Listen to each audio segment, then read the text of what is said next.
Naging panalangin mo na rin ba 'to? Yung, "Lord, pahabain niyo pa po yung buhay ng mga magulang ko, kasi babawi pa po ako sa kanila." May mga gabi talaga 'no, na hindi tayo papatulugin ng mga tanong sa isip natin kahit sigurado na tayo sa pangarap natin para sa kanila. Kailan kaya ako makakabawi kay mama? Kailan kaya kami aasenso? Tumatanda na sila pero hindi pa sila nakakasakay sa eroplano.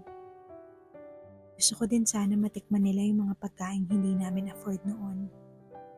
Sana magkaroon din kami ng sarili naming bahay. Alam ni Lord kung paano mo ginagawang araw ang gabi. Alam niya kung paano ka nagsusumikap. Alam niya rin yung takot mo na baka hindi nila maabutan yung buhay na gusto mong iparanas sa kanila. And I knew it very well. Yung pakiramdam na parang lagi mong kalaban yung oras. Pero mabuti pa rin ang Diyos. He sees you when you're tired, and He sees you and all the efforts that you do for your family. Nawa ang mga panalangin natin sa gabi ay unti-unti nating malakaran. And that dream in your heart is there for a reason.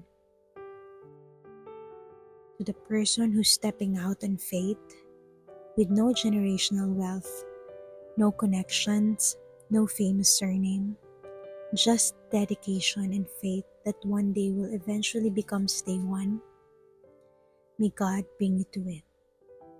Itawid ka nawa ng Diyos, and I believe that when God put the dreams in your heart, He will also provide all the means for you to be there.